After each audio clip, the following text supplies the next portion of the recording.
Go ahead.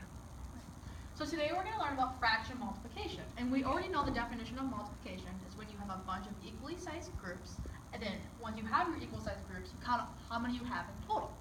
So today we're going to be doing that with fractions, basically. And we're going to go over here, and the main equation that we have is 7/3 times 4/5.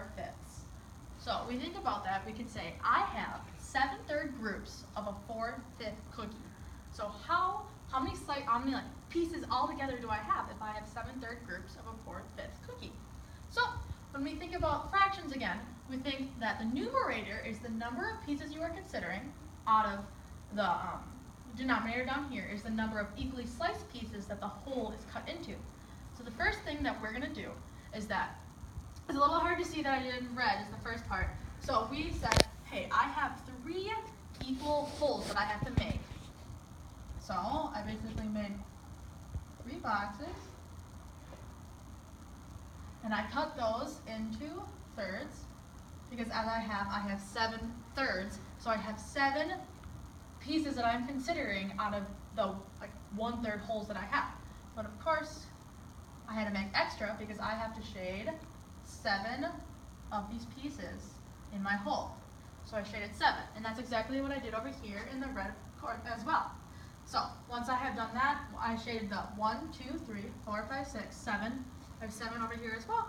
I said, hey, next step is that I have to multiply by 4/5.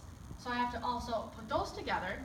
So over my drawing I already made, I can go back and I can draw 5, make this into 5 parts into this hole.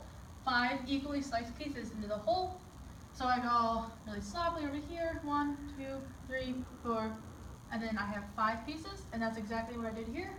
So 1, 2, 3, 4, 1, 2, 3, 4, 5. So I have 5 that I've cut it into. I do that for each of my 1/3 that I made previously, my holes.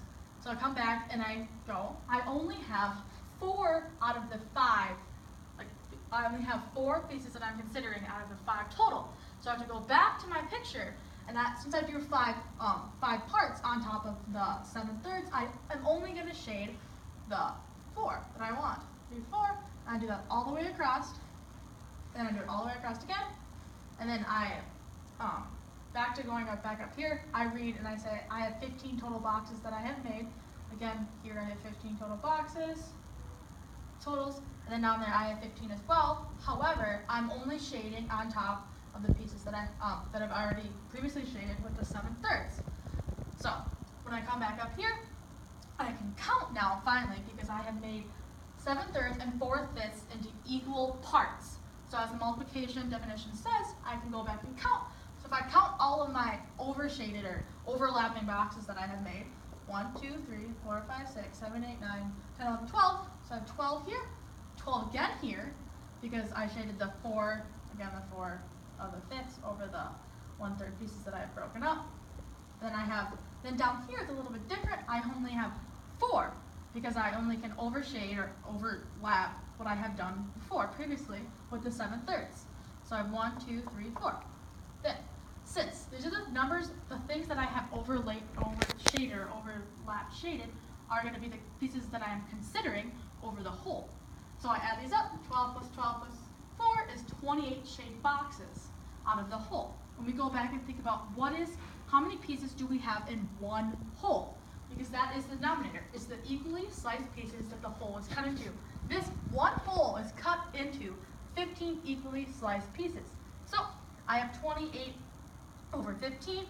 And then also, as we found the number from counting my boxes over here, we go back to our original equation, which students should be able to answer why this makes sense. 7 times 4, 28, over 3 times 5 is 15.